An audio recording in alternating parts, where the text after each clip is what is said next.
Hi, everyone. I want to welcome you to our call today. The amazing Carrie Nosler is speaking. I've been listening to him for 20 years, and I always learn brand new things. And so he's extremely interesting to listen to. Thank you, Kim. Appreciate Mhm. your insight there. We are going to hear first from Carrie Nosler. As you can see on the screen, he is a health and wellness guru. That is an understatement. He created the first nationwide TV show for nutrition. And you may know him from the wide world of health. You might even know him by his nickname, Captain Carrot, and so many other things. But Carrie has been researching the coronavirus effects and has news to share with all of us. And he is known as a walking encyclopedia. Again, that is not an understatement in regards to health and just healthy living, longevity, things we can do. It's just the little things. I think one of the most important things that I learned from Carrie over the years is that how important it is for me, especially, I'm 54, I'll be 55 in August, that when I'm working out, that I have some kind of resistance training, some kind of weights that I am lifting. And if you haven't heard him speak on that topic, I would suggest you go find a video.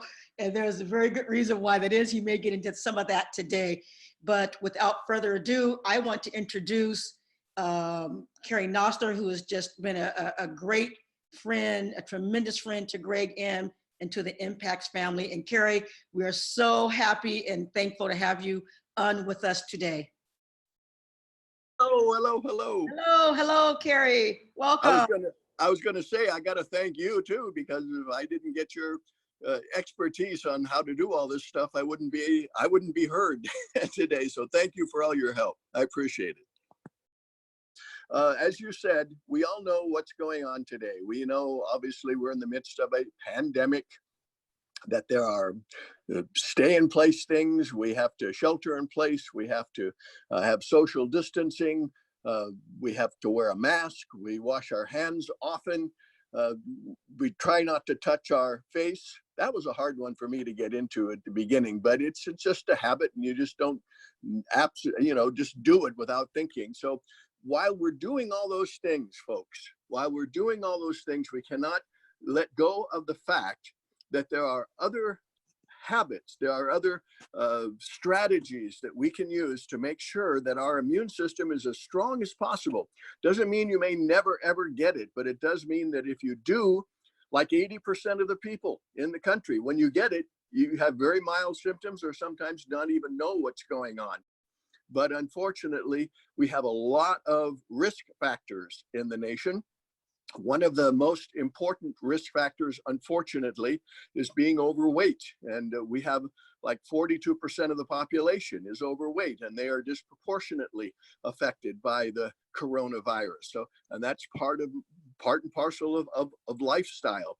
We know that other risk factors, poor diet, smoking, high blood pressure, cardiovascular issues, they all play into it. So we want to do what we can do to keep ourselves as strong as healthy while this is all going on.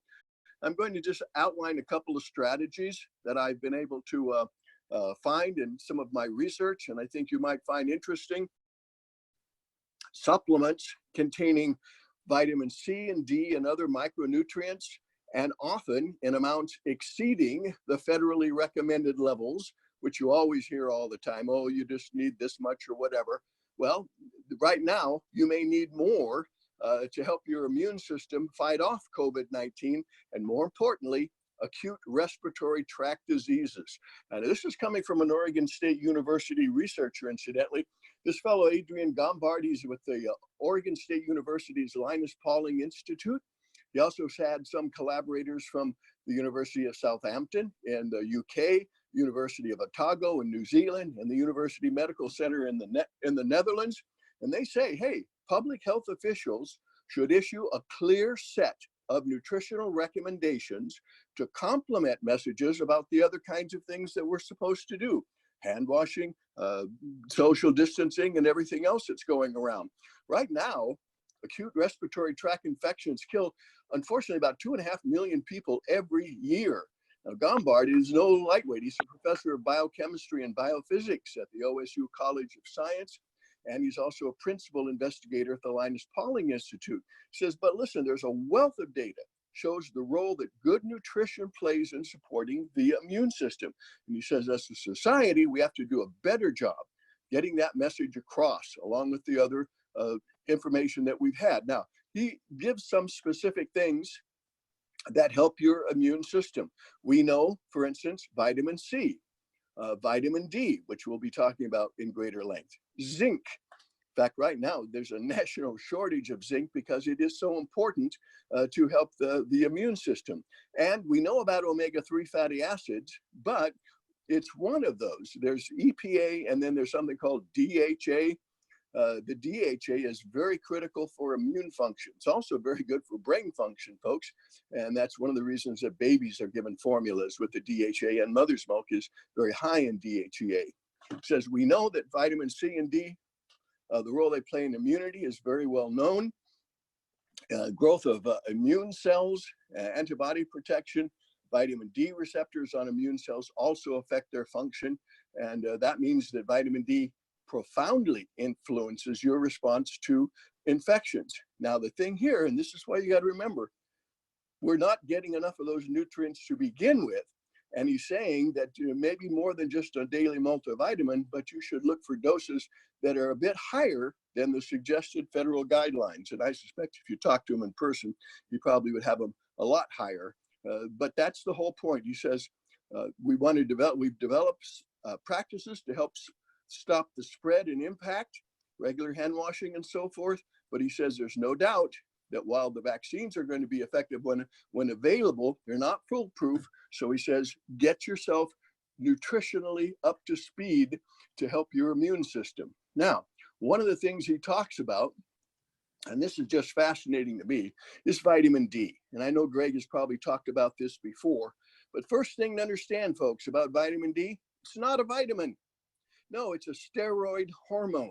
And believe it or not, this one single nutrient regulates more than 5% of the protein encoding genome in your whole body. One little thing. 70% of the people actually have a vitamin D status that the Endocrine Society refers to as insufficient. And I know sometimes when you're looking up what you should have here, it gets very confusing because all the different agencies have different ideas.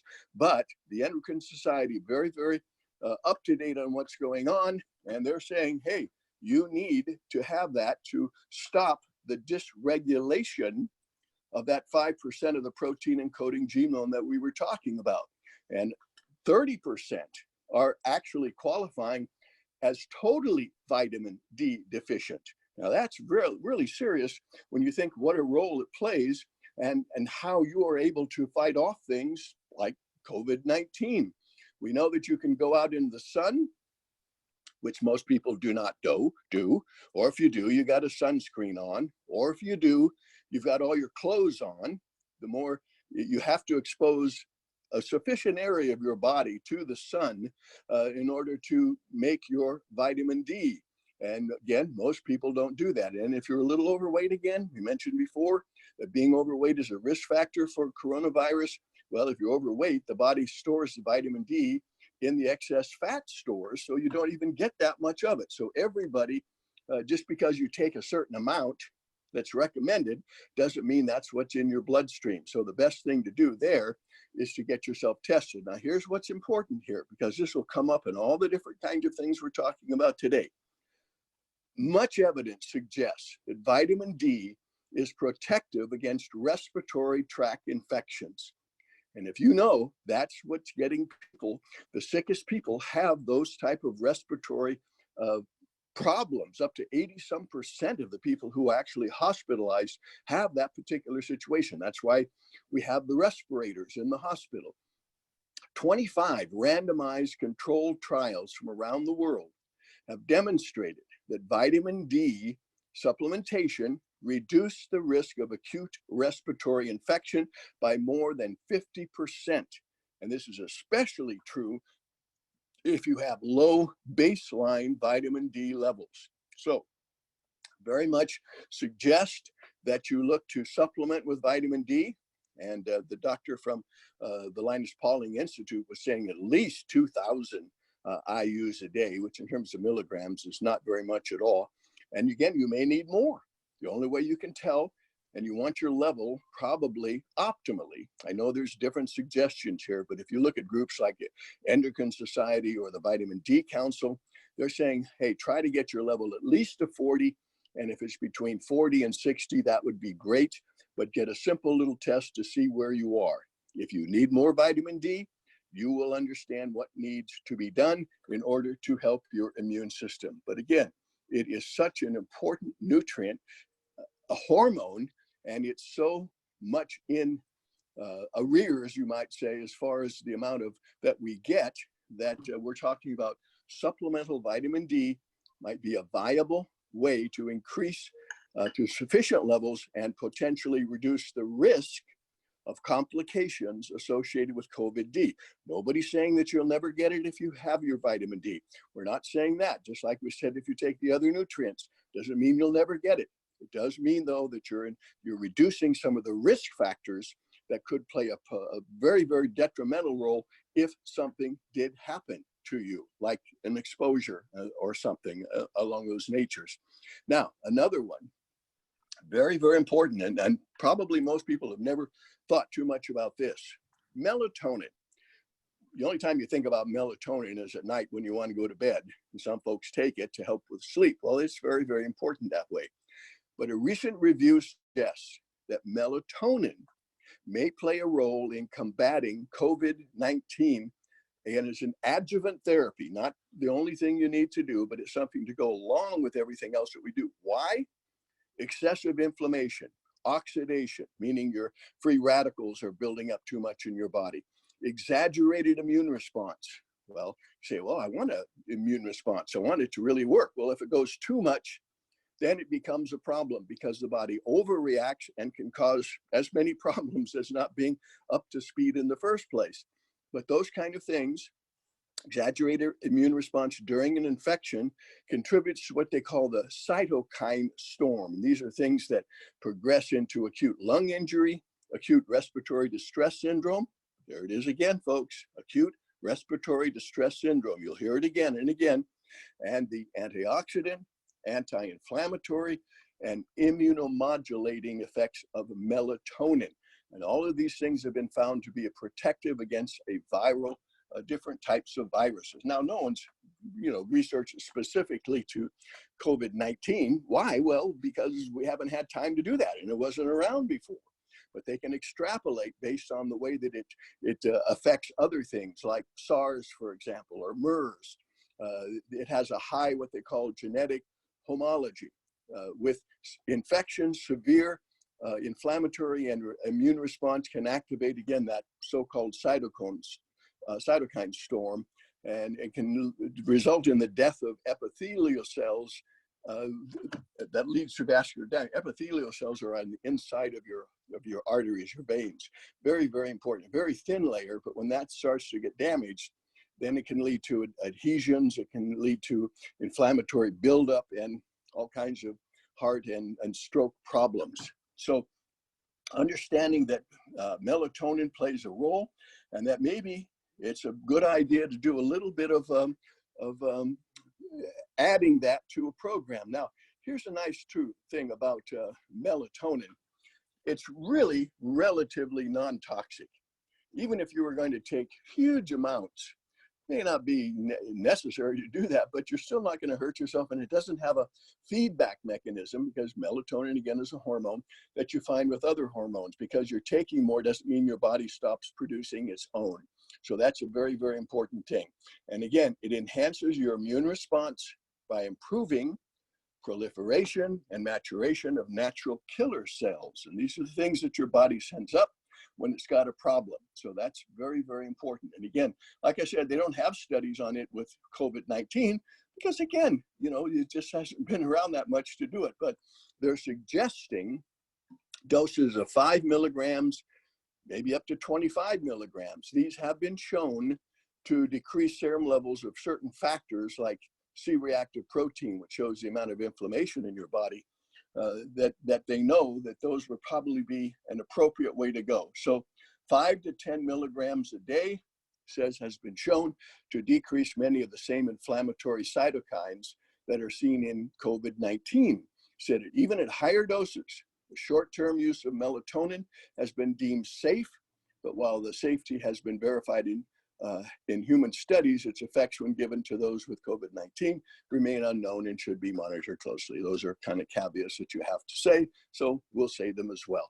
Now, it's interesting too, when you look at the kind of the role that melatonin and vitamin D play in our whole evolution. It mirrors the reality of life before Thomas Edison and the light bulb. How did people live? Light and dark were the two distinguishing separations of our day. During the daytime, that's when we got our vitamin D. At nighttime, that's when we got our melatonin. Don't use your little devices, your tablets, your phones. Even watching TV at times can be a problem because they emit blue light. The blue light stops the production of melatonin. So if you're addicted to instruments, and this time of year when you're stuck at home all the time, that could be one of the things you have to watch out for, then I would suggest that you change some of your habits, and or, since we're all online these days anyway, go online and look for blue blocking glasses. So at night, you can wear the blue blockers when you're using some of your machines, or you can actually find settings on the computer, for example, that will adjust the light as well. But melatonin, vitamin D, and those extra nutrients. Now, here's the last one I want to talk about, and that's exercise. Exercise, yes. We're not doing that much right now, obviously. We're all kind of locked up, and I know that I went through exercise withdrawals when they closed my gym. I understand why they did it, but they still hurt me. Research strongly supports the possibility that exercise can prevent or at least reduce the severity of ARDS, acute respiratory distress syndrome. I told you that would come up again, and it comes up again. That's a major cause of death in patients with COVID-19 virus. This particular researcher, it was a review actually by Dr. Zhen Yan, a PhD at the University of Virginia School of Medicine. And he said again, between 3 and 17% of all patients with AIDS are affected with the acute respiratory distress syndrome. But the Centers for Disease Control and Prevention, they estimate that 20 to 42% of patients who are hospitalized, because remember, 80% of us aren't even going to notice anything's going on, that you're hospitalized for COVID-19, you will develop acute respiratory distress syndrome. And if you are admitted to intensive care, that rate is between 67 and 85%. So you know how important that is. And you hear that all the time. Again, not just the ventilators, but the fact that the fluids all build up because of the respiratory difficulties that some people experience with COVID-19. And of those who do develop the severe ARDS, unfortunately, 45% of them aren't going to make it. So it's very, very important. We're talking now social distancing or ventilators. And he says, as if that's the only thing that you need to do. He says the flip side of the story, as we said, 80% of COVID-19 have mild symptoms and no need of respiratory support. And he says our findings about an endogenous antioxidant enzyme. Now listen carefully here, folks, because this is among the things that exercise does, and also it's very, very important as far as some of the frontliner defense against you getting sick. This endogenous antioxidant is called SOD, superoxide dismutase. Extracellular superoxide dismutase, SOD. Reason I say that, I take Enterprime daily, have for 20 some years because of its antioxidant properties. But it also wouldn't even work if our own bodies weren't producing things like SOD, glutathione, catalase. These are our main internal antioxidants. And this superoxide dismutase hunts down harmful free radicals, protects your tissues, and helps to prevent diseases. Now, here's the interesting thing. Your muscles naturally make the extracellular superoxide dismutase, SOD, secreting it into the circulation to allow binding to other vital organs. So its production is enhanced by cardiovascular disease. Now, if you do that and decrease that a decrease in the antioxidant can cause several problems: acute lung disease, ischemic heart disease, kidney failure. So it's very, very important. And if you block its production, research shows you worsen heart problems, while increasing it has a beneficial effect. So other conditions, I don't need to go through all of those, such as osteoarthritis, are also important there. But research suggests that even a single session of exercise increases production of the antioxidant. According to the researcher, he urges people to find ways to exercise even while maintaining social distancing. Says we cannot live in isolation forever.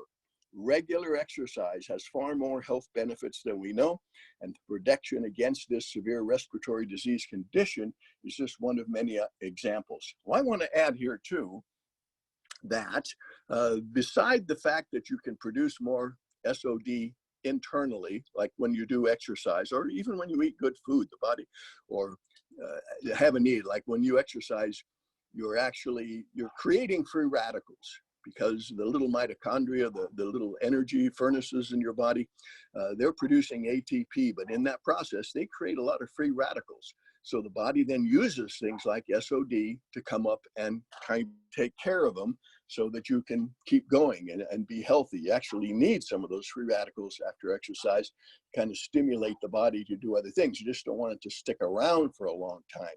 So that's the important thing. But they have developed some ways to put SOD in a tablet or capsule. And before it wasn't possible because your stomach would digest it.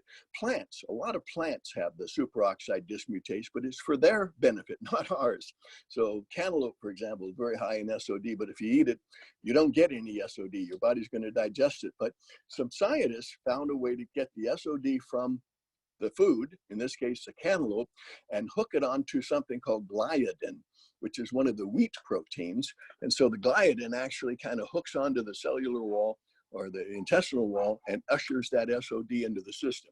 The only reason I say that, we're coming into the season now with a lot of sun. We're going outside all the time. And I do remember studies from when I first started talking about this that showed that taking SOD actually protects you. It's not foolproof, but it will help protect you against the harmful UVA rays from the sun. You want a certain amount. You need it to do for your vitamin D, for example. You need it for infection control. But if you get too much, obviously, that's a problem. And you create too many free radicals. The SOD, however, can protect that so that while you're getting the sun, you won't be as vulnerable to that UVA infection. So we exercise, vitamin D, melatonin, and making sure that you keep certain critical nutrients high, like vitamin C, vitamin E, vitamin D, and the essential fatty acids, especially DHA, all important things, folks, that we can do to complement the other logical approaches we're taking: social distancing, wearing a mask, washing your hands, not touching your face and hands. So hopefully that's a little review of some of the preventative strategies that we might be employing. No, you're great, Carrie. Thank you so much. I just needed to unmute my mic. I wanted to mute it to make sure there would be no background noise. Thank goodness. I just got you. Oh, we wouldn't leave you all alone out there. I thought, oh my God, I just been talking to myself. What the heck No, am I it doing was here? perfect. No, that's awesome. And so Kim or Greg, I don't know if you had any additional questions for Carrie before. Greg, yes, about time you were here. Tell me, give me an additional question. Greg, Carrie, I heard you. You know, that's wonderful. Actually, some of the things that you've been recommending, I was doing myself as well, but melatonin is new to me. And, you know, on the side story that you are talking about SOD, interesting that way back when, I don't know if I can have myself Are you done, Carrie? Can I go from here or? Absolutely. We can have Okay. an interchange, okay? Yes. All right, everyone, you know, those of you who are hearing, as always has been, Carrie has been, you know, wonderful in terms of sharing wealth of knowledge. He's always been up to date. And then also he has been promoting vitamin D, that importance of it all along. He might have been one of the, you know, few very first one who really has been promoting. And then I really appreciate his knowledge, his talent, and then a friendship that we have, and myself personally, as well as Impacts and Impacts family.